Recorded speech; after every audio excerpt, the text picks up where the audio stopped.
So last time we had just started the second canto of the Book of Fate,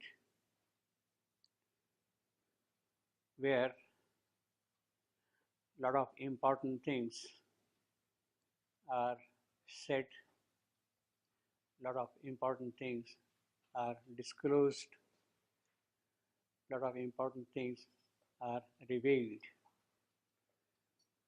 In that sense, this is a very significant canto. It is also, in a way of speaking, the central piece of Savitri. It has the whole of metaphysics in it. It has the occult implications which have to follow in the course of evolutionary time. They are all disclosed here. So from that point of view, the more and more we plunge into the canto, the more and more we start seeing many dimensions which are present in it, as if pearl after pearl are being harvested from this rich ocean.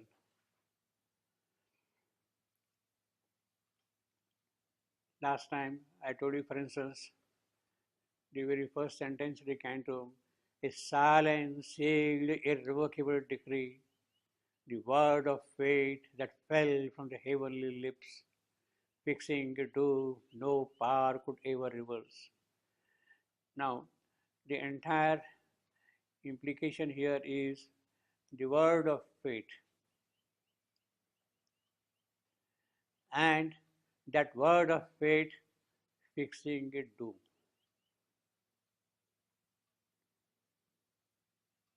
The word of fate fixing a doom. That is the entire thrust here. In fact, it's very, very deep. Word of fate fell from the heavenly lips.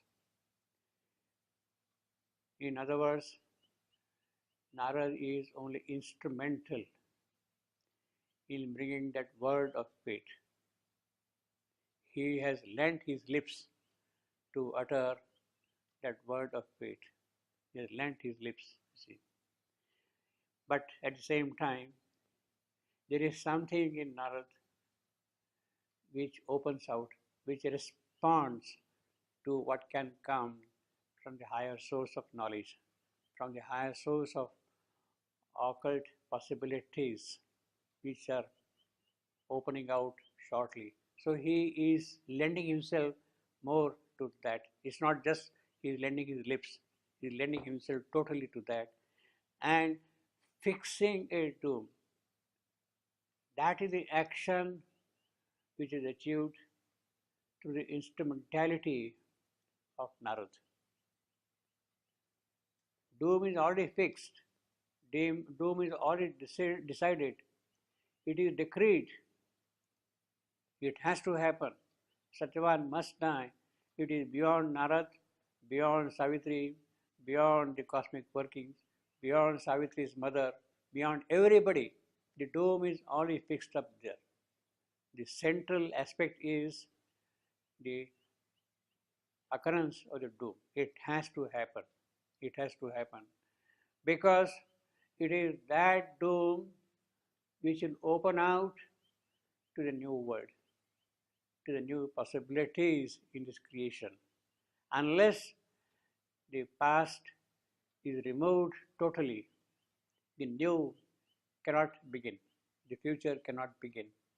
So it has to happen. So that way, the doom is central in the entire development of the work of Savitri. It has to happen here. And therefore, it is not Narad who is fixing up the doom. It has already been fixed up. He is simply lending himself as an instrument in the cosmic working that it should happen. It should happen, and it is going to happen.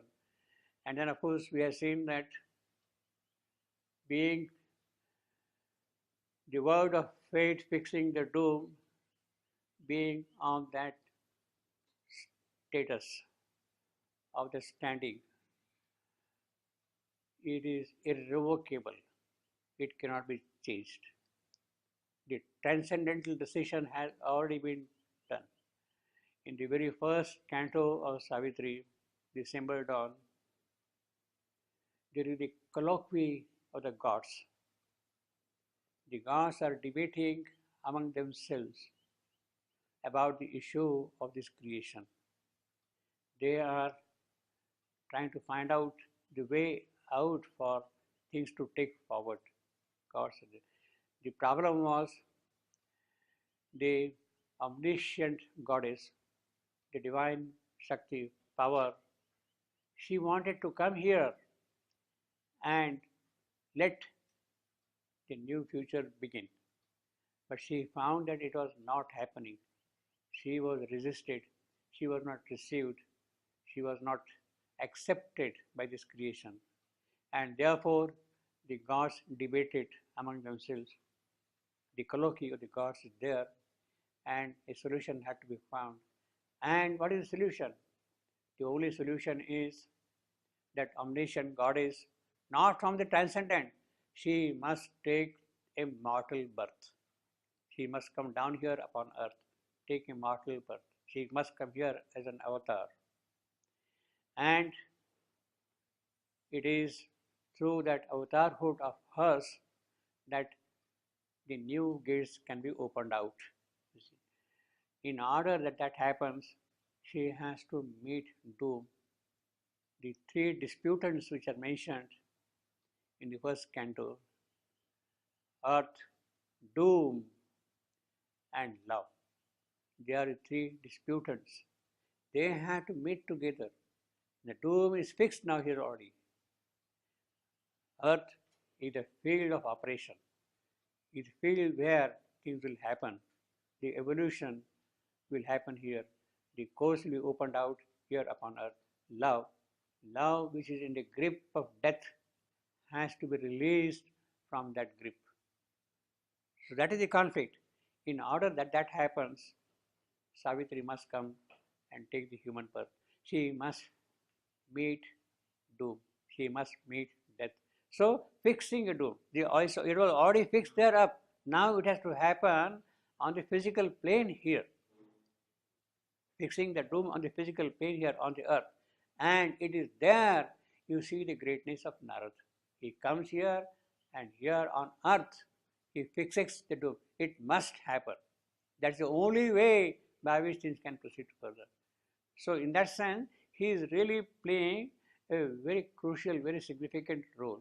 See, although something might be decided up there in the transcendent, you need instruments, you need participants in the course of activities. It is not by simply waving a magic wand there, things will happen. It has to happen on a physical plane here. And Narad is open to that possibility. He has lent himself fully there. He has, of course, as I told you, he has lent himself fully because he is a very strong devotee of Vishnu, the preserver of this creation, and he will undertake any kind of trouble which is required to promote the cause of his Vishnu. Yes, it has to happen. So my mother says it is a very, very painful process for a spiritual being to take a material body. Narad appears in a physical body, in a body made of flesh and blood in the palace, and it is a very painful, difficult process. And she says that very, very few people can do that. Very accomplished yogis can do that sort of a thing. But here is Narad who has done that because he wants to promote the cause of his Vishnu. That is what I would say. And therefore he comes here and fixes the doom, which is crucial. So that is the epochal event, I will say, in that sense. Had it not been there, we don't know how things would have happened. We don't know. Well, I mean, we can keep on speculating all kinds of things, you see. See, for instance, now in the Mahabharata war, the same in the Gita scene, Gita, Arjuna is the hero warrior. He is facing the enemy army in front of him. But at a given moment of time, his being collapses. He succumbs to weakness and he is unable to fight out the issue himself. He wants to abandon his instrument and give up and become a sannyasi or whatever, you see, Arjuna. It is at that point Krishna says, no, you can't do that. He, in a way, coaxes Arjuna to lift up his weapon of conquest and kill the enemy. You must do that. And then Krishna also says,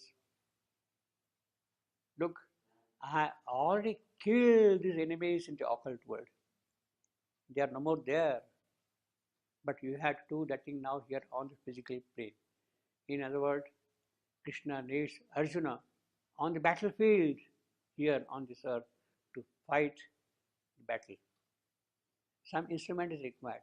And it is in that sense, Narad is doing that kind of a thing, you see.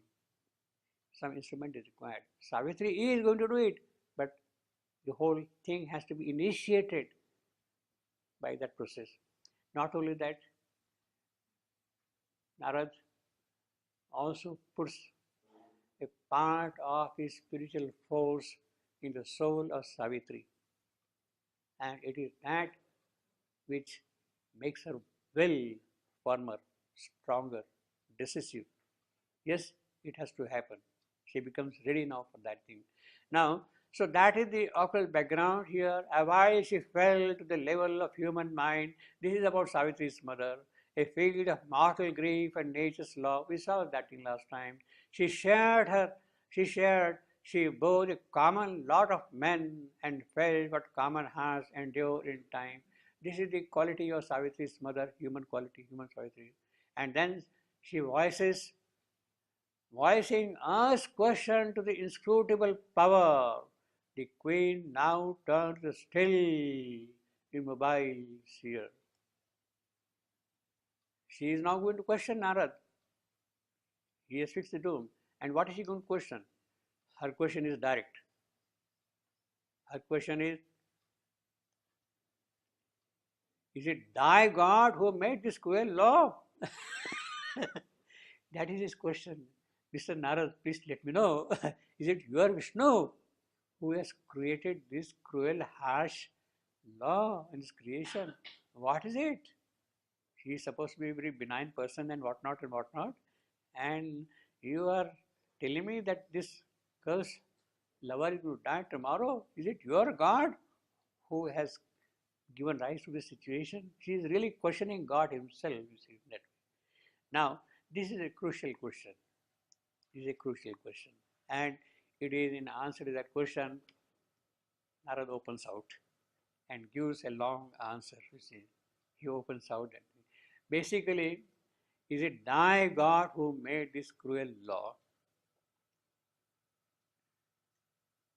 The mother would have said, this is an absurd question. She would have said, it is an absurd question. Absurd. Foolish question. The mother would say, this is an absurd question, it's a foolish question. You are asking a foolish question, a stupid question, meaningless question, pointless question. Yes, but we are all foolish people. but we are all foolish. The mother says it's a foolish question. Then she said, this is a wrong question. She said, it's a wrong question. Is it thy God who made this cruel law? It is a wrong question. The right question would be, how is it that in thy God it has happened? The right question would be, how is it that in this world this has happened? If God is the creator and all that thing, in this world, in his world, how has this happened? That is the more correct question, she would say. Mother would say, this is a foolish question and I did not answer that thing at all. Yes. I vaguely remember that the mother herself in her childhood or when she was young, was saying something like, if there is a God, it must be a cruel being. He must be a cruel being. Yeah, that's right. Yeah. So but then she is very careful also. She is very careful also. She says if. So she is careful also. You see, yeah. So she is very particular also about that. She is careful. It's not that if also was lied. Huh? She was young. Yeah, she was young, obviously. But still, even at that young age, that if is important. She is not totally blaming God like that way. Means there are many other factors involved in the whole process. It means, but this is a very pertinent thing. I mean, is it your God? Is it your Vishnu who has created this harsh, cruel world? And mother says, sorry, this is a very bad question you are asking. The right question is, how is it that in the benign possibilities of God, this harshness has entered in? And it is that which can be explained. It is that which can be explained. You see. Now, this was, there was a letter written by Maurice Maigret in 1933. He is a poet, dramatist, well-known person. Perhaps you know him more, no? No? You know him? He is a famous man, no? Yeah, Maurice Maigret. Now, in 1933, he wrote a letter to the mother, asking essentially about this complexity of this creation. God is this thing, etc., etc., so beautiful, so nice, so benevolent and whatnot. But why there is ugliness? Why there is falsehood? Why there is all kind of things? It means the Queen's question. You see, this is what he wrote to the mother in French, and mother showed that thing to Sherbindo, that letter which he had written to the mother. You see, and Sherbindo took that letter from her and told the mother, I will answer it. He said, I will answer that later. And then he wrote an answer in June 1933. That was, of course, first written in English by Sherbindo himself. At that time, he was writing himself. But I believe, I don't know, I'm not very sure, but I believe that that letter was translated by Pavitra in French and sent to Maigret in French. I will have to confirm, I'm not too sure, but that is how it will happen. In fact, most of the foreign correspondence was done through Pavitra. So it is very likely that it might have been translated and sent to him like that, you see. If it is so, actually there should be the French translation of it also available somewhere. But I don't think it's present there. No, I don't know. I don't know. So, Sherbindo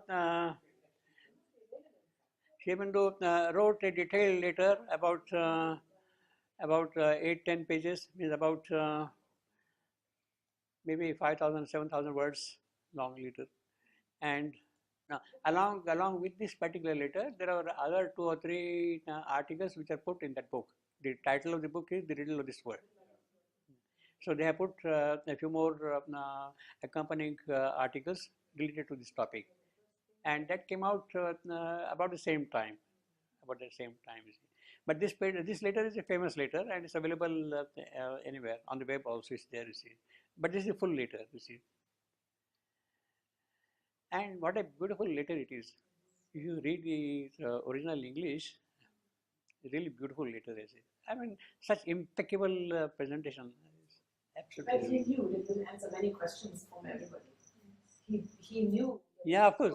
Yeah, of course. Yeah. But no, but the way of presentation, the way in which the whole essay is developed, that is something very remarkable. The tightness of language, of argument, of seizing the basic issue and presenting that thing, that is a lesson by itself. That is a lesson by itself. That is something very remarkable, I will say. Now, what are the crucial points in that letter? I have kind of made bullet marks of his argument. Now, why the purpose of going to that thing is it thy God who has made this? See, that is Savitri's mother's question, and Shivandu has put the whole answer, this letter, the riddle of this world, he has put through Savitri's mother here. We'll read her arguments also. There is something more than what is there in that word, and we'll see that thing as we go to the text. But first, let us see about this. Is this thy God? And what Shivandu says. This is he opens the letter by saying that, well, what you see around here, this is not a very ideal world. This is not a very satisfactory world. The world in which we are living is not a satisfactory world, is not an ideal world. It is strongly marked with the stamp of inadequacy, suffering, evil. That is a fact of life as it stands today. So naturally, for the human consciousness, human being, human mind, human reason, I mean, there seems to be something missing. If God is this, then how this? It's a kind of a natural question. But so therefore Shivandu says, yes, I admit that this world is inadequate.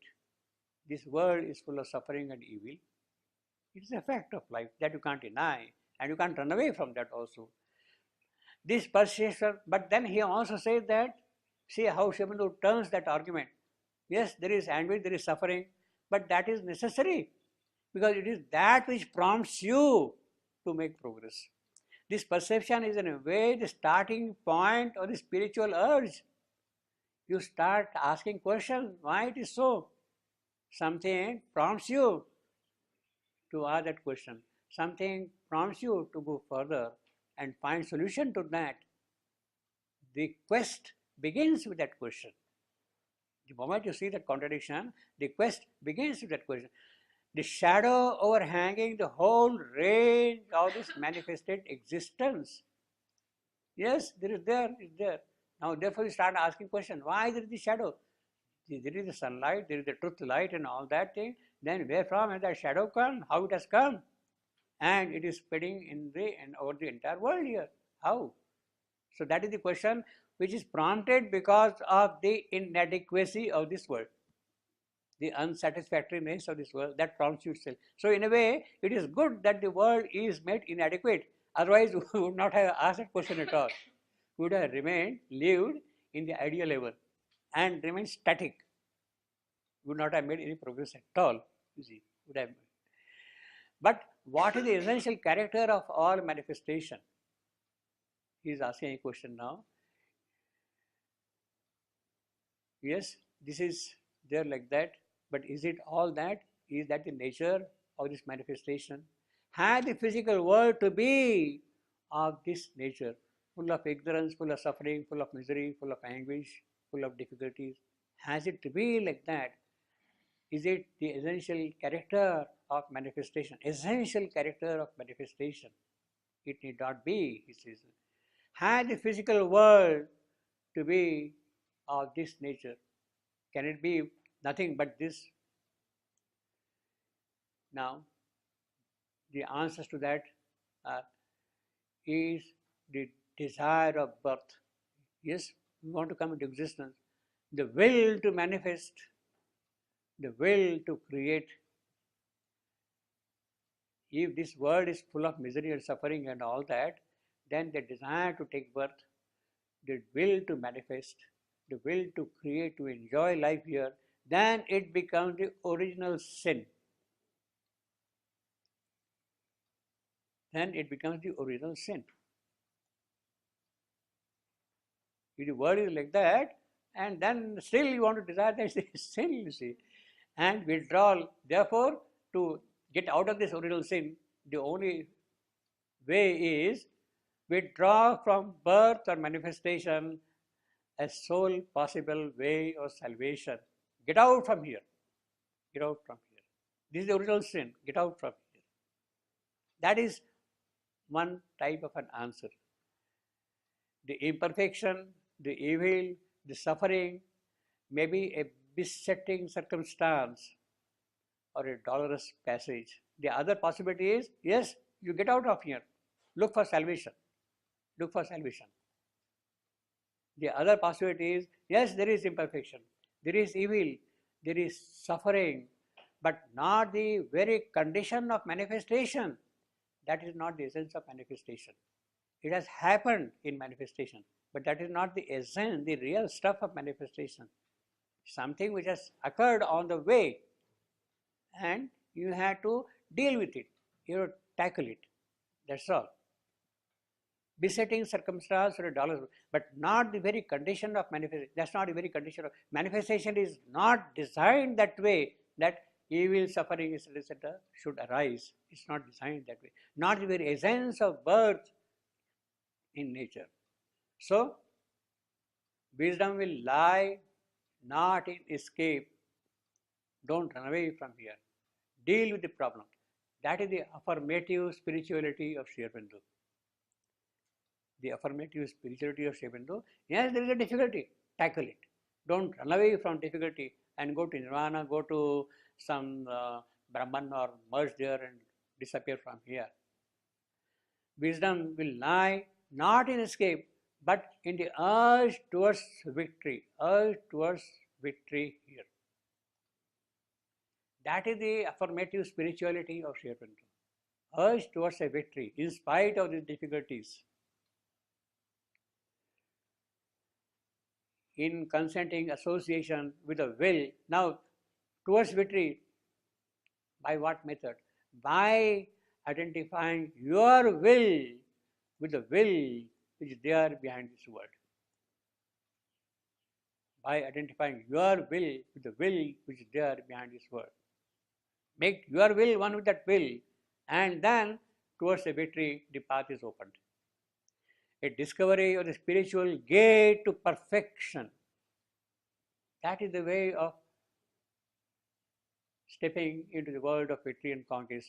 Perfection. Perfection by what? By identifying your will with the will of the Creator. Will which is there behind this world. The entire descent of the divine light, knowledge, power, beatitude. It is that which you had to aspire for. Your urge has to be towards that. You see. That is the will behind the whole creation. Now, then he says, all spiritual experience affirms that there is a permanent. Buddha says permanent, immortality, Vedanti, they all say yes, yes, yes, up there, you see, permanent. Above the transience of this manifested world. Brahman is there above the phenomenal world here. Is there then an unbreachable gulf between that which is beyond and that which is here. You have got great worlds of happiness there, and here you have got low worlds of misery. Is there a bridge joining them together? That is the question he is raising here. Are they two perpetual opposites? And only by living this adventure in time, by overleaping the gulf, can man reach the eternal. You forget about this creation, jump over the gulf and live in that world altogether. Is that the only solution? Well, that has been the traditional solution. There is a difficulty, but there is something happy also there. So you abandon the difficulty, forget about it, and go up there. See, there is this indubitable experience, but then he says, although this world is a world of misery and all that, yet it is in this world at times you have some kind of a spiritual happiness, spiritual peace, spiritual joy. Where does that come from? You are living in this phenomenal world, and at times you do experience that spiritual element here also. See, there is this indubitable experience that the divine is here in everything, as well as above and beyond. It is a significant and illuminating fact that the knower of Brahman, even moving and acting this world, even bearing all its shocks, can live in some absolute peace, light, the divine. this is a world of illusion, world of mithya, dream, or whatever you want to call, etc., etc., and still there is an absolute peace. Is that not a contradiction? Does it not mean that this world is not really an illusion, it's not just a dream at all, it's not mithya, it's not false? Because you do experience sometimes this light, this peace, this beatitude, this divine presence here. Where does that come from? It's not only up there, here also you can do that. In other words, there is a possibility of those things existing here also in this creation. There is here something other than that transient opposition. It is not only here and there. The world of misery and the world of happiness is not a transient opposition. Here also you do open to that joy sometimes. There is a mystery, therefore there is a mystery. In this world, therefore there is a mystery. See how logically he is developing these arguments. See, there is a mystery, a problem. The spiritual possibility of you are experiencing joy, peace, etc. here, this spiritual possibility brings a ray of hope into the darkness of our fallen existence. Because you at times you can experience the spiritual peace, spiritual light, etc., etc. There is a ray of hope that the darkness can be changed, can become bright. There is a ray of hope. If you have not done it, it does not mean that it cannot be done. It does not mean it can be. The obligation is therefore on you to do it, not abandon it. Therefore, the first question arises: is this world an unchanging succession of the same phenomenon always? Because there is misery, there is suffering, does it keep on repeating forever? Does it remain in that sense static, without any progress, without new possibilities entering into it? Is it static? Is it unchanging? In other words, is it non-evolutionary? Stay where you are, as you are, you see. Or is there in it an evolutionary urge? So that is the question which you have to ask now. Is there an evolutionary urge in this creation of progress, of moving forward? If it is there, then there is something worthwhile in it.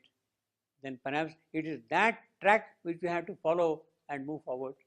An evolutionary effect, a ladder of ascension somewhere from an original apparent inconscience to a more and more developed consciousness. The hierarchy of planes is there of consciousness, and you have to perhaps climb one above the other constantly. More and more developed consciousness. That is what has to happen here constantly, you see. More and more, from each development, still ascending, emerging on highest heights, not yet within our normal reach. Is that not a possibility there? In other words, in fact, we have skipped many steps there. He is telling you, okay, there was matter, there came life, there came mind. Is that the end? Is that the end? Is that the end? The consciousness is constantly growing, is progressing, and therefore will it not open to a higher and higher consciousness which can change everything? That possibility is therefore intrinsically present in the process of evolution. If so, what is the sense, the issue of progression? If there is a possibility of evolution, what is the sense of the evolution? Where is that evolution going to lead you? What is the progression? What is that you are trying to attain? Yes, matter, life, mind, etc., all that thing, etc. Everything seems to point to such a progression as a fact. So Sri Aurobindo comes here as a great promiser. Don't get subdued by the present status, present conditions. Don't succumb to the present plight. There is a progression. Progression is a fact. You may not be able to see it, but it is built into the very nature of things, and you have to do that thing. In the spiritual experience, we discover that the inconscient from which all starts is only apparent. Yes, everything starts from inconscient, but That is not the real beginning. The real beginning is behind inconscience, there is something else. Inconscience is a purposeful projection on that something else for a certain way of getting things done. Inconscience is a mechanism of achieving something, and don't get locked with inconscience that way and condemn it forever. It is a handle for achieving something. It is an involved consciousness in the inconscience with endless possibilities. With endless possibilities. That is the possibility, that's the function of inconscience. In fact, there is a line in Savitri, he says, the inconscient too is infinite. Inconscient too is infinite. It does not mean that suffering is infinite, misery is infinite. It means that all the locked possibilities of the unmanifested Supreme are present in the inconscious, and those locked possibilities, they have to come out constantly. They have to emerge, they have to come into full manifestation. That is the basis of inconscience. It is an involved consciousness with endless possibilities, a consciousness that not limited by cosmic and infinite, a concealed and self-imprisoned divine. Now this is again metaphysically very powerful. Not limited but cosmic and infinite. That consciousness is not just limited to itself. It is locked for a purpose. Out of this apparent inconsciousness, again he repeats the same thing, apparent inconscience.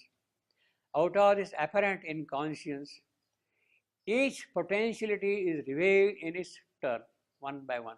First comes matter, comes life, comes mind, etc. Each potentiality reveals by one. This evolution, this spiritual progression does not stop in the imperfect being. You are imperfect, you are suffering, but it does not stop with that. It cannot stop with that. It will not stop with that. Even if you want to stop it, it will not stop. You cannot prevent the progress. You cannot prevent the progress. It is built into the very system of things. This evolution, this spiritual progression does not stop in the imperfect being. That is what we are. We are not the last creature of this progress. There is the possibility.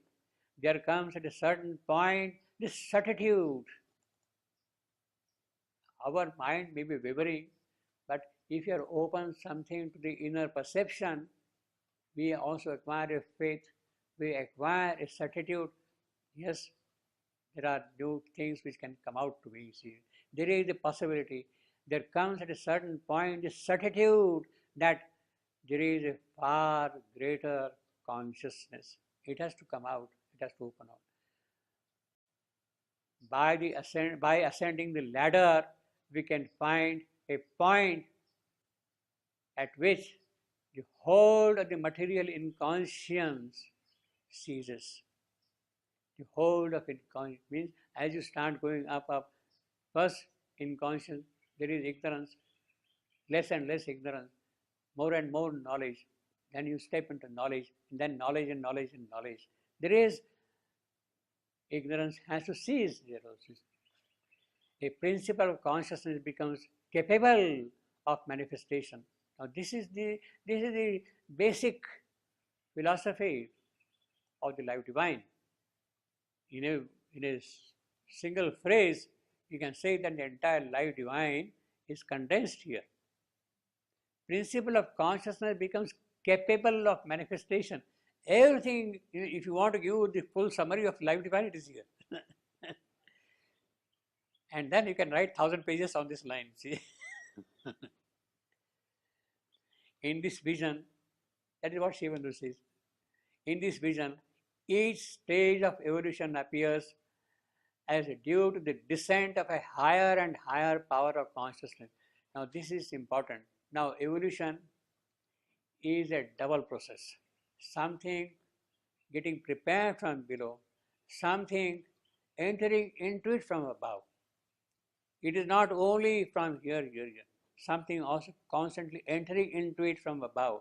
It's a double process. In this vision, each stage of evolution appears as due to the descent of a higher and higher power of consciousness. Descent and then raising the terrestrial level. Both are simultaneously required in the theory of Sri Aurobindo evolution. Both happen simultaneously. It is not a monotonous development from that as if from the material creation everything will arise. It is not that. While the material creation gets more and more ready, something more and more from above also descends into it and takes it up and takes it forward. Both are required. Descent and raising the terrestrial level, creating a new stratum. In fact, the whole idea is condensed in this small letter, you see. Stratum. But the highest yet remain to descend. Well, Sri Aurobindo is telling, now look, tomorrow Supermind is going to descend. This was in 1933. And his conviction is that Supermind has to descend, you see. But the highest yet remain to descend, and it is by their descent that the riddle of the terrestrial existence will receive its solution. What you are calling, is this your God who created this world? Well, the answer is here, you see.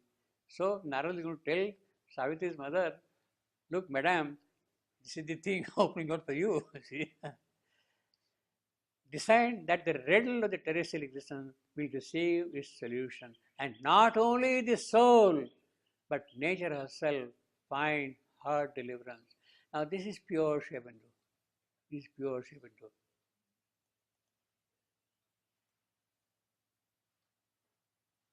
This is pure Sri Aurobindo. Soul, immortality, the Vedic rishis, the great philosophers, great yogis, they have attained immortality up there in heaven. Savitri was offered that choice. She said, the Supreme told Savitri, look, Savitri, you have done a great thing. You have come to the transcendental world along with your husband. Now the whole world is for you. Join us. Stay here. Be a part of this realm of greatness. She was told that. But then Savitri says, no, I'm sorry. I don't need all that thing. What about nature? What is lying here below? The inconscient nature, the degenerate nature, which has not really attained its trueness. What about that? That will remain behind as it was. So soul and nature herself find her deliverance. That is important thing. It is not enough that the soul find the deliverance. Nature also has to find deliverance. Both have to find simultaneously. In fact, that is what we have in the first book itself, Ashwapati, Canto 3, Canto 4, Canto 5 of the first book, the book of the beginnings. Ashwapati's soul is released from this world. But that is not enough. He is already delivered in the third canto itself.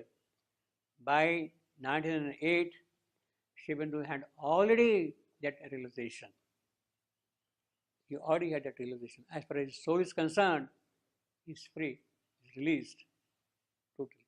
But that's not enough. What about nature? What about the spirit? The mental, the vital, the physical, the subtle sheaths which are there, they are made of ignorance and inconscience. What about them? Soul is there, but what about them? They have to be also free. So, Ashwapati gets the full knowledge, the secret knowledge of the working of Purusha and Prakriti, of being and nature. He gets the full knowledge of being and nature, how nature works here, what are her problems. He gets the full knowledge of it, and then with that knowledge, his spirit also becomes free of nature. Now, with that complete freedom of the soul and the spirit, Ashwapati is ready to move throughout the entire cosmos. He becomes the traveler of the worlds. Oceans after oceans unfold for his voyage, and he has launched his boat on that endless sea. He sees world after world in that whole process. And then he understands the mechanism of this creation, why of this world, this creation and all that thing. So soul and nature find deliverance. That is the entire crux of the active spirituality. Active spirituality. This is the truth, and the shadow lives. The moment you understand that soul, then the truth is established and the shadow has gone away. Shadow has gone away. The divine light leans over the world from that point. The divine light is not up there. You can go and live always in that divine light, but I want the divine light to lean here on this world. That is his. The problem still remains why all this. Yes, yes, all that can happen. Now he is coming back again to the basic question. Yeah, why? Yeah, why? What for? Yeah, exactly. So that is the question now. So that's the question, you see. The problem still remains why all this. You have explained the how of it. You have explained until now the how of it, etc., etc., etc., all that is wonderful, great. We admire it. But why of this? What for? What is the raison d'etre for this? You see? That's the whole issue. Yeah, of course, he's going to reply. He's going to say that the problem still remains why all this? Why all this should have been necessary? These crude beginnings, this long and stormy passage, why? This heavy and tedious price, why? Why should evil and suffering ever have been there? He is asking a point blank question, you see. He is not going to leave it like that, you see. First he has answered, he has taken great care in saying how. Now he is coming to why. That is Sri Aurobindo. And this was in 1933. So it was a great occasion that later shot by Maurice Magritte to the mother, and Sri Aurobindo took the occasion and replied. But for this why, there is also the how of the fall into ignorance. The fall into, yes, how has God is all knowledge, how it has become ignorance? Then you can ask the question why. Then you can ask the question why. What is the effective cause of this all? This ignorance. It is the division. Now, here Sri Aurobindo starts giving the explanation of the why. Basically, he is narrating, to quickly paraphrase, the story of the creation narrated by the mother. The story of creation narrated by the mother. That the four divine powers separated themselves away from the divine source. And all these calamitous things began with that. They cut off themselves from the origin. And therefore all these things turned into their opposite, and it happened. What is the effective cause of this? It is the division, the separation, the principle of isolation from the permanent. The principle of isolation from the permanent and one, that brought it about, this division. In fact, the crucial phrase is the principle of isolation. Now, unless you cut off yourself from the divine, you cannot have something new. See, if you remain in the divine, whatever comes, it comes same thing again. All right, these things, still there is no newness as such. There is no uniqueness as such of its own, what you might call this basic individuality which has to be there, that is absent. Between you and you and you and all of them are same, the divine. So what? What's the difference? There is no manifestation, there is no multiplicity, there is no manyness. I want to be many. I want to be multiple. If I am the same person, X, Y, Z, etc., same person, there is no charm in that. But I want X to be different, then Y to be different, then from Z to be etc., like that. I want. How do I do that? first I must cut myself off from what I am. I must isolate, and then you rise. Means unless I remove myself totally from the divine contact, I cannot express myself differently. What is this I you are speaking about? Divine? Yeah. So therefore I must isolate from that. Who is this I? I means, well, I mean, This answer is I means you can be anyone. I means the divine himself is asking that question. from the divine. The divine himself. Only divine. The divine himself is asking that question. Yeah. I want to be many. He says, the divine is asking the question, I want to be many. I am tired of being alone. I want companions. Happy, joyous, different companions for my game, of my play, or whatever to call it, of my joy. I want companions. How do I do that? How do I get them? You see. And therefore, I must cut myself off from myself to begin with. Otherwise, that myself will keep on interfering everywhere and there will be no differentiation. So, I must totally put a screen here. Nothing is not there. That isolation is important. It is the division, the separation, the principle of isolation. That is the crucial phrase. For the multiplicity to occur, there has to be the principle of isolation. Now, the consequence of that principle of isolation is that you have cut off yourself from the divine, you have turned into something else than the divine, and then the problem begins. Then the problem begins. But the problem begins for what? In the course of time, through the progression, I create my own true individualities, my personalities, my many-nesses, my many. It is the division, the separation, the principle of isolation from the permanent and one that brought it about. It is the desire and self-affirmation in preference to its unity with the divine and its oneness with all that has given rise to this situation. I want to be, I want that desire to be there. Instead of one supreme force, wisdom, light, determining harmony of all forces, each idea, each force, each form of things is allowed to work itself out. I have an idea, let that idea flourish in its own manner. I have got a force, let that force act in its own manner. I have got a form, let that form express itself in its own manner. Individually, you see, of things allowed to work itself out as far as it could in the mass of infinite possibilities. Each form can express itself infinitely. Each at the same time, eventually expressing its divine quality. Divine quality, infinite possibility, by the separate will and inevitability in the end by conflict with others.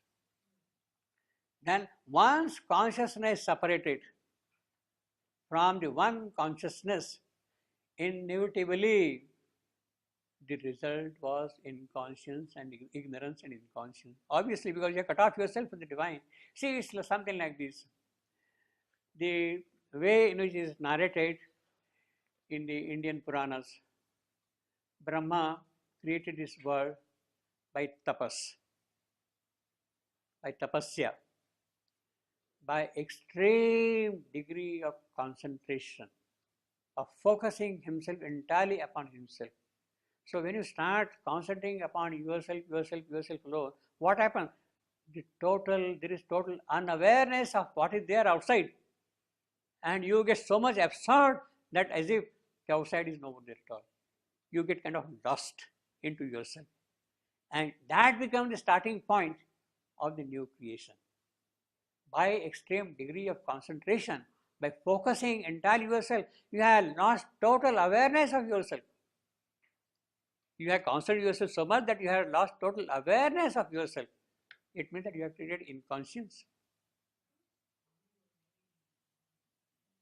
When you really meditate intensely like that, you have lost total awareness. You have created inconscience in a way, and that then becomes the starting point for the new creation. That is the divine event. That's the divine event. From that point onward, now the creation unfolds. Yeah. Involution. You can say that involution if you like. Yeah. Yeah. You have absorbed yourself totally into yourself, involved yourself totally. Yeah. So there is total unawareness everywhere around. So that is what it means here. Once consciousness separated from the one consciousness, inevitably the result was ignorance and inconscience. From a dark inconscient, this material world arises, and out of it is soul that by evolution is struggling into consciousness, attracted toward the hidden light, ascending but still blinded toward the lost divinity from which it came. Now, this is a very terse statement. In fact, there is an elaborate description in Savitri. We shall see about that thing. The crux of the matter here is there is a total unawareness. There is inconscience. There is the dark shadow of the truth. And the divine soul which is there in the transcendent, from above, it sees this dark shadow in the abyss. And it becomes curious of this shadow. What is this shadow? Let me see what it is. And it plunges into that shadow as an aspect of adventure into the unknown. And therefore, the divine soul enters into this shadow, and from there now begins the sprouting of the new creation, new possibilities. Evolution is struggling into consciousness, attracted toward the hidden light, ascending, but still blindly toward the lost divinity from which it came. But why should this have happened at all? Again, again. Well, it is the divine itself that is here. In fact, it has not happened. You think it has happened. But the divine is there, and you are saying it's not. But the divine itself that is here, behind us, pervading the manifestation, supporting the world with this one. He is there in spite of all that. He is there. It is the divine that is in us, upholding itself the burden of the fall and its dark consequence.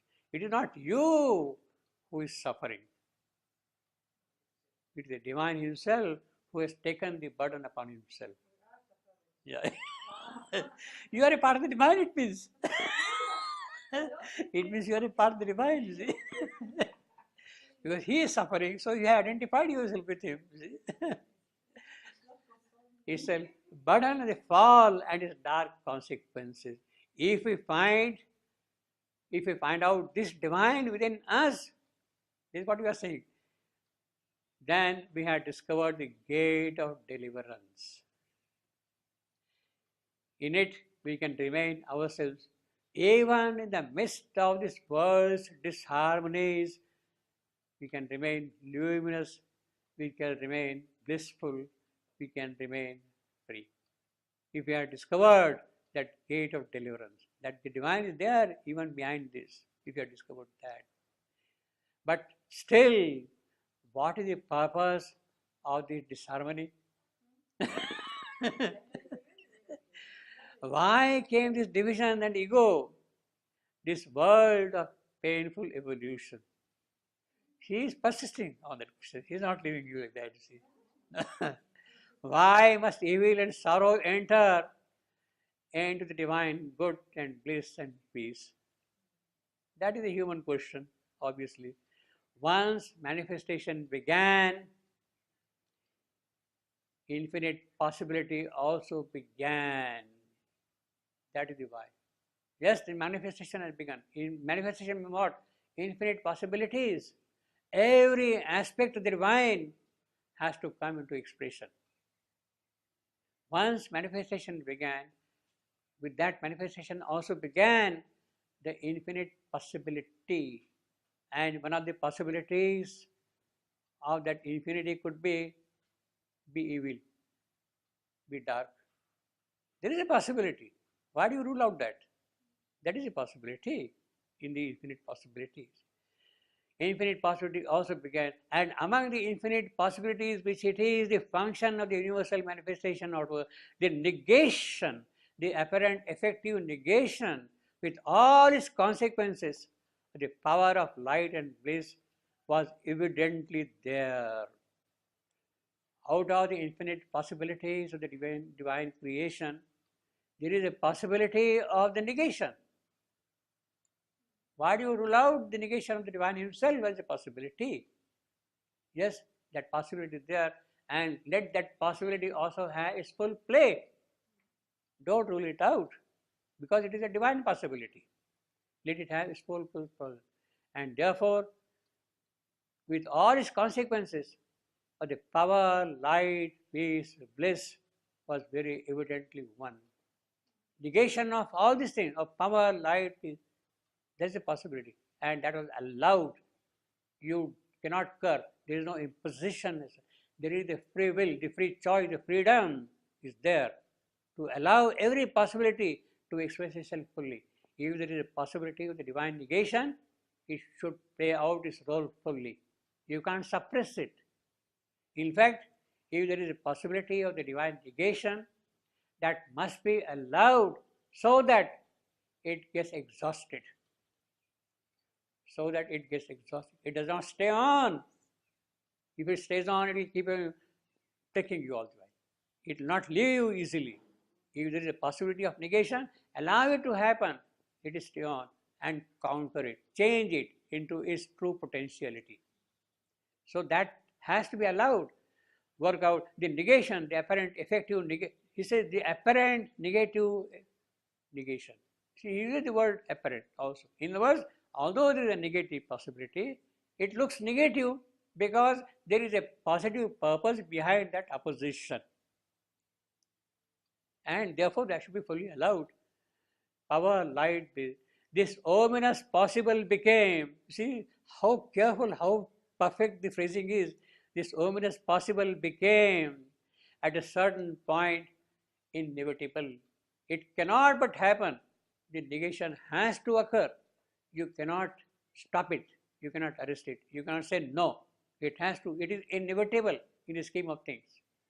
For once it appears, it acquires for the soul descending into evolutionary manifestation and irresistible attraction. In fact, that is the purpose of that negative possibility. The purpose of that negative possibility is to attract the soul into manifestation. To attract the soul into manifestation. The negative possibility, the soul gets attracted by that, and then the real thing starts beginning with that. Until then, the soul is also soul descending into evolutionary manifestation and irresistible attraction, which creates the inevitability, an attraction which in human terms on the terrestrial level might be interpreted the call of the unknown. The soul listens to the call of the unknown from below. It plunges into it. It gets charmed by this negative infinity and gets attracted by that for the adventure of it. So that negative possibility is the cause for drawing the infinite soul into this creation. Otherwise, where from that soul will come? Why should that soul come at all? Why should that soul come at all? Which in human terms, the terrestrial level might be interpreted as a call for the unknown, a joy of danger and difficulty and adventure. See, now that's the heroic statement, you see. Yes, we have to be heroes. The will to attain the impossible, the will to attain the impossible. That is the greatness of the divine soul. Yes, there is a negative possibility, full of harm, danger, or what you want to call it, but it is a call for the adventure. It is an attempt at the impossible, to work out the incalculable, the will to create the new and uncreated, the will to work out the new. That is what the soul will do by that kind of thing. And the uncreated with one's own self and life and the material, the fascination of contradictories and their difficult harmonization. It is the purpose of the soul which has to bring out the harmony of all these conflicting aspects of existence here. It is that which has to happen. The soul is attracted because of its negative possibility. It is good, it has happened. Because then it is that soul which will bring out the harmonization of these conflicts here. To the original being of light, on the verge of the descent, the one thing unknown was the depths of the abyss. How deep it is in conscience, the poor fellow up there did not know. It didn't gauge the depth of this abyss because it is the abyss of the infinite himself, and it could not gauge. The possibility is the divine, the ignorance and inconscience. What is the possibility here? The soul up there could not gauge there. Because the inconscience too is infinite. Why the inconscious is infinite? Because it is the infinite himself. In other words, everything is locked in the possibilities of the inconscience for the emerge. And what new dimensions will constantly emerge that the soul from above could not emerge, could not guess. Why? Because it didn't have the experience of inconscience. Unless it enters into inconscience, how can it guess the possibility? That abyss, how deep it is, it cannot stay there unless it enters into it. You see. Having appeared, this possibility must be worked out. Yes, now that you are helpless, it is there, so you have to work out. You have to carry out the work. You cannot leave it now. You have to work. That is the appearance in a certain sense, part of an incalculable infinite wisdom. So there is great wisdom in the creation of this inconscient world. It is in this inconscient world, the shadow, the truth which is there, the soul gets attracted by the shadow and plunges into that shadow to work out the possibility. And then he says, by a working out with its phenomenal opposites at the starting point, so they become the opposites now. Evil becomes an opposite for good. Wrong becomes an opposite for right. Joy is the opposite of suffering, which has come out of it. They have to happen. Evolution, the condition. So that is the original sin now which we have to deal with. It is in this was embraced the will of the great sacrifice. This plunge of the divine soul into this abyss, that is the great sacrifice. That is the great sacrifice. And unless that sacrifice is done, things cannot open.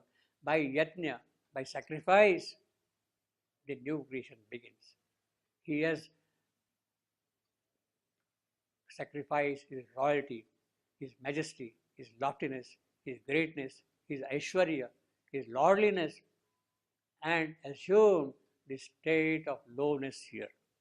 By that thing, from this lowness, great things will arise. So unless the sacrifice is done, great things cannot arise from here. The descent of the divine itself in the inconscient, that is the sacrifice.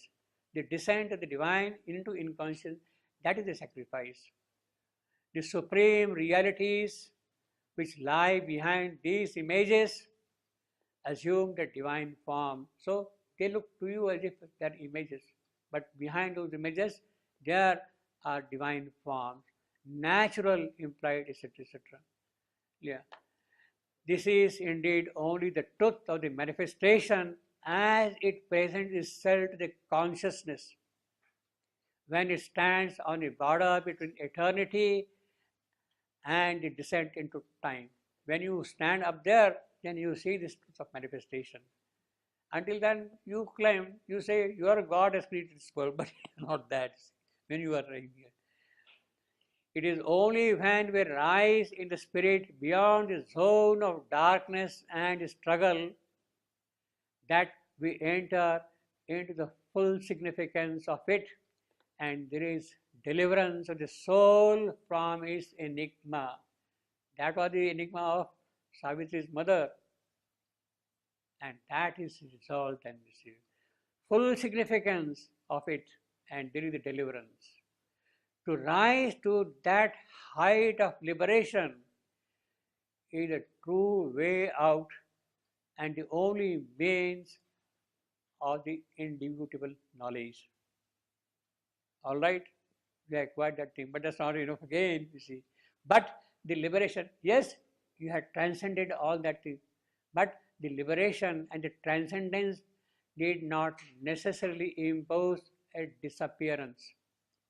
You can be liberated, you can transcend that thing, but that does not mean that you have to necessarily disappear from here.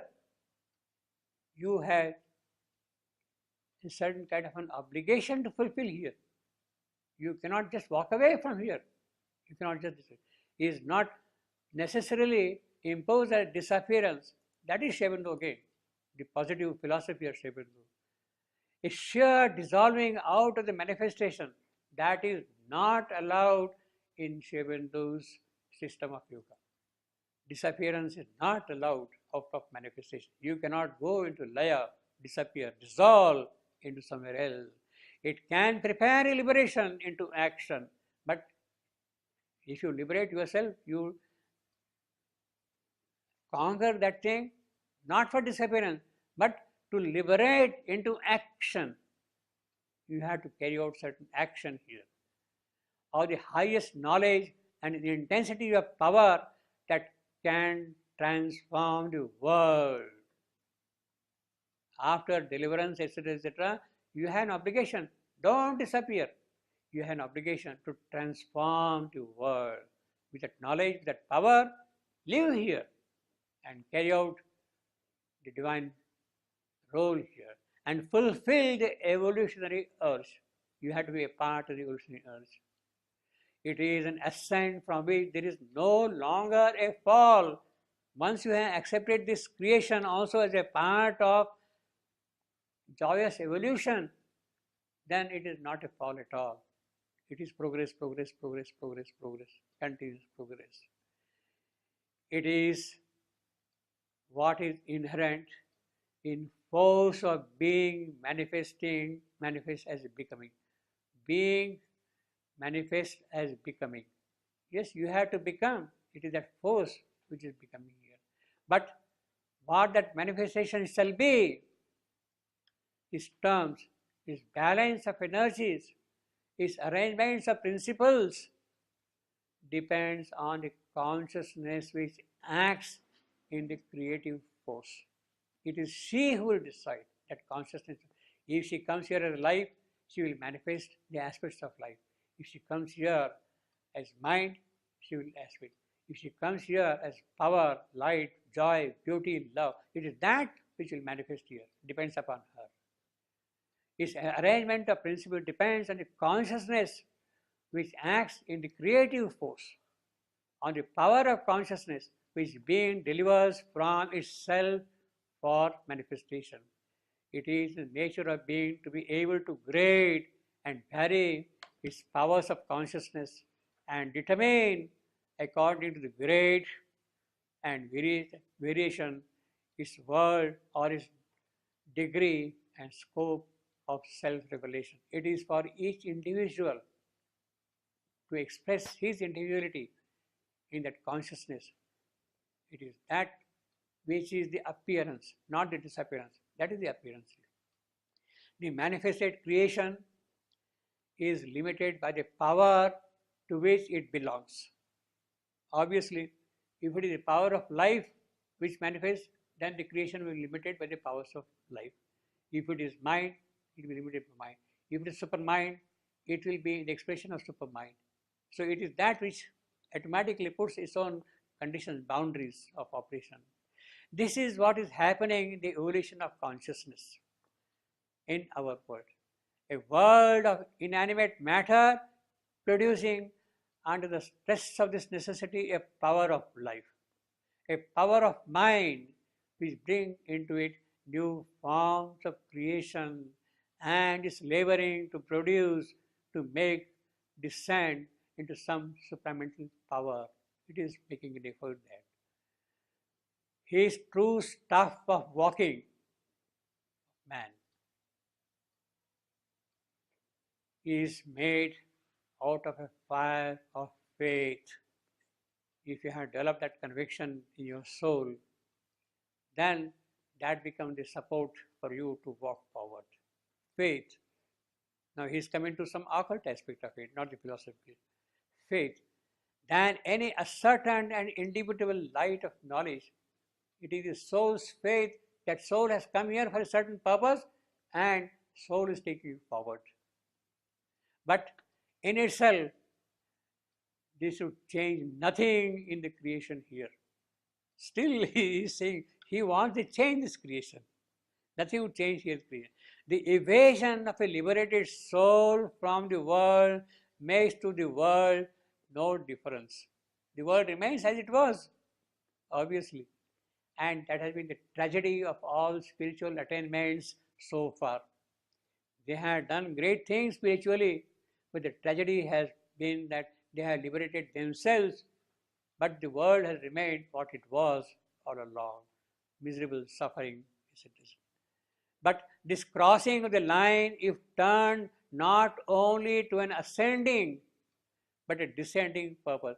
Yes, from mortality to immortality, from darkness to light, from falsehood to truth. Tamaso ma jyotirgamaya, amruto ma mrityo ma amrutogamaya. All these things are there. That is the ascending possibility. But what about the descending? It is not from darkness to light, but that light should enter into darkness. That immortality should enter into mortality. That bliss should enter into this painful creation.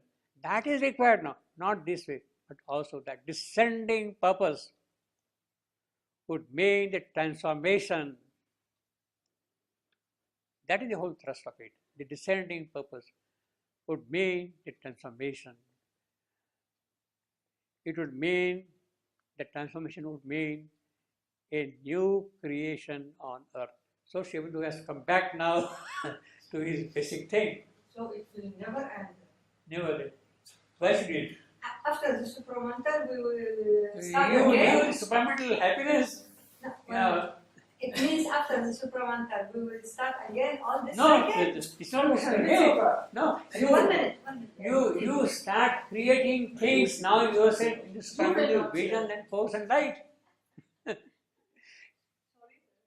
You start doing things now with that supramental established in you. It is that which will bring out what is there in you. It is not again. See, all that is which is locked in you, which is hidden in you, which is potential in you, that has to emerge in the supermind. Yes, but I understood one time that the creation cycle, it will end after the supramental. I know. So Yeah. now I understood that always we are going to repeat this. No, it's not repeat. It is now the new possibility which is opening out to you in the consciousness of supermind. You are doing now things in the consciousness of mind. Not to us as a being like To everybody, to the creation itself. To the creation itself. You and me are examples, are ways of speaking. yes, but not in this consciousness. See, unless this, see, if the supermind has to work out, it will work out in its own way, not the way in which we think today. What is really locked within you as a divine element, if that cannot come out in full expression today because of your limited consciousness. But the moment you open out to the supramental consciousness, that limitation is gone and you express your trueness in that supramental consciousness. That is what the purpose. It is not, it is in essence a new creation. You are no more that. It is only in such a full flood of the realized spirit that the embodied being could know in the sense of all that was involved in it. Yes, there are so many things already locked in you. You are not aware of it because your consciousness has not developed. But if supermind takes possession of it, it will know all that is locked within you. The inconscience is too infinite. Every aspect of inconscience which is there is crying for expression. and that becomes possible with the supramental consciousness. Is crying for expression, that becomes possible with that. In the sense of all that was involved in it, the meaning and temporary necessity of this descent into the darkness and its conditions, and at the same time dissolve them by luminous transmutation into a manifestation here of the revealed. Here, not up there, here. And no longer of the veiled and disguised or apparently deformed divine. It is in its full blaze now, in its full perfection, full completeness now it is there. In other words, when that consciousness has really entered in you, all that was kept dormant until now, lying unexpressed there, it is crying for expression, and it is that which is emerging constantly. And that is what is going to be the result of this progressive evolution entering into supermind. That is the new creation. Well, this is what Sri Aurobindo wrote in June 1933 to Maurice McGrey, and thanks to him, that this whole thing has come out in a condensed form. The entire life divine is present here in a condensed form. So if you really understand this letter, it means that you have really mastered life divine. You see, perhaps. Still we can see. And this was written in 1933, Mindville, which is also significant in a certain sense that what was spiritually realized and established by Sri Aurobindo in him is what is expressed in this letter. But many things happened afterwards in him. Many great things happened afterwards.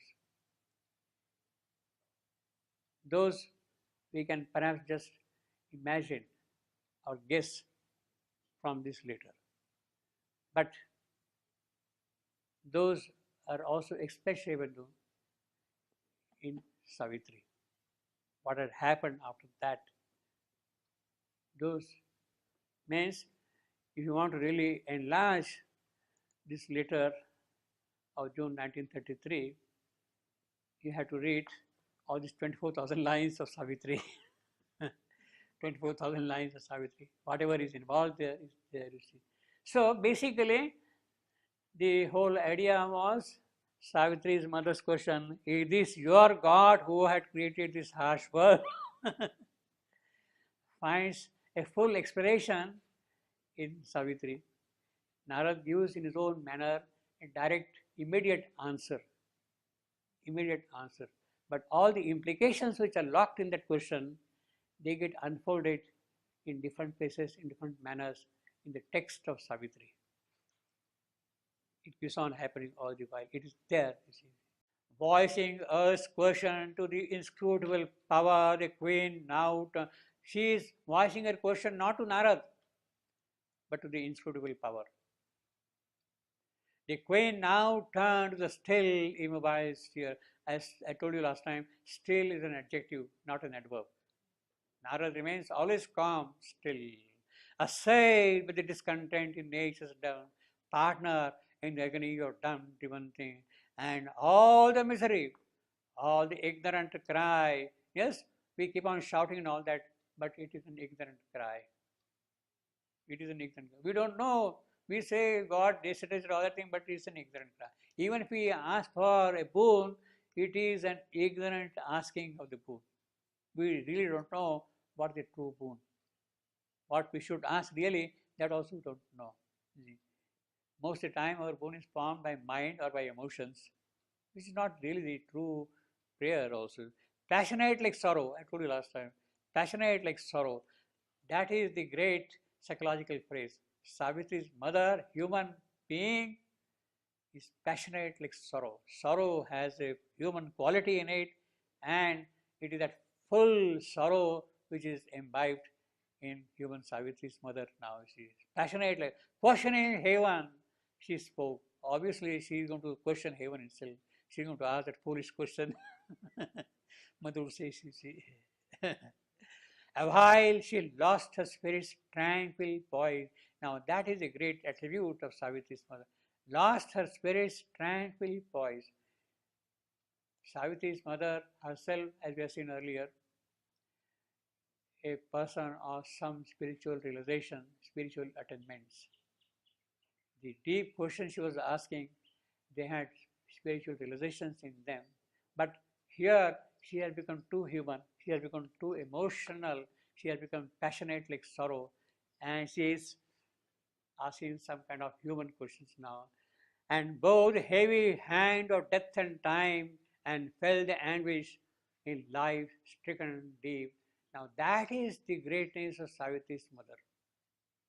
That is the greatness of Savitri's mother. It is not her anguish. It is not she as a human being who is revolting against that verdict. Not as a person she is revolting. She is identifying herself entirely with the life-stricken grief. The universal grief of life, it is that which she is expressing in her words. She has identified herself with life-stricken deeps. That is the real spiritual quality of that lady. Her personal grief has now become universal grief, and it is to that universal grief she is lending her voice. She is crying on the behalf of this deep grief. Lending her speech to the surface soul on earth, she uttered the suffering in the world's dumb heart. Again, it is not in her dumb heart, but in the dumb heart of the world which is there. This entire creation is crying, why, why? It is to that she is giving the utterance. And when she is identifying herself with the world, and when she is getting the answer as a response to that cry, it is not her personal grief which is assailed, which is reduced, which is removed. It is the world's grief which is removed. She has identified herself with the world's grief. When she receives the answer, it is not she as an individual who is receiving that answer. It is the whole world's grief which is receiving that answer. So it has at once a universal dimension. The identification of her grief with the world's grief is an occult aspect of the whole development. And it is in that occult working that the world's grief is going to receive the answer. And man's revolt against the ignorant fate. Now, of course, man's revolt against his ignorant fate. Now, his ignorant is not fate who is ignorant. It is a transferred epithet. It is man who is ignorant. It is man who is ignorant. It is a transferred epithet. That's the technique, poetic technique of the English language. The ignorant stands for man, and ignorant man's revolt against fate. That is what it would mean, basically. Ignorant man's revolt. But that is not poetry at all. It's not poetry at all.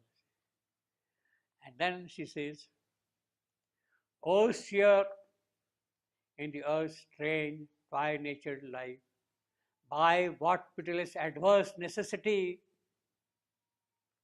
or what cold freak of Creator's will, by what random accident or governed chance that shaped a rule out of a fortuitous steps, made destiny from an hour's emotion, came the dire mystery of grief and pain." In fact, that is her basic question. That is her basic question. How it has happened? This is what she is really asking. How this has really happened? This is the question she is asking. By what mystery? has come into God's creation, this grief and pain. And then it is in that context you have to see, is it thy God who has made this cruel law? See? Is it thy God who has made this cruel law? Or some disastrous power has marred his work and he stands helpless to defend or save. He is helpless now. Something has happened. Somebody has cut and knocked off the base, has cut the roots of the infinite fountain, and now he is standing helpless. Is it thy God or some disastrous power has marred this work and he stands helpless to defend or save? Now, this is a question, of course, which will unfold. This is what we have seen. A fatal seed was sown in life's false start. When evil twain with good on earthly soil, when evil and good separated themselves from the earthly soil, it is at that point a fatal seed was sown. A fatal seed was sown. Now, Schipenheuer is absolutely remarkable. He says, life's false start. Life's false. Lives had jumped to the line before the gun fired. You start the race when the gun is fired, but if somebody steps ahead of the firing of the gun, then it becomes a false start. Either the person is disqualified or you shoot the gun again. So the phrase false start is this phrase for the horse race. You fire the gun and the race begins. If the horse runs ahead of that firing, then it's a false start. It's a disqualification. So this lady is very clever. She knows everything, you see. A fatal seed. So when that false start appeared, then at that point the fatal seed was sown.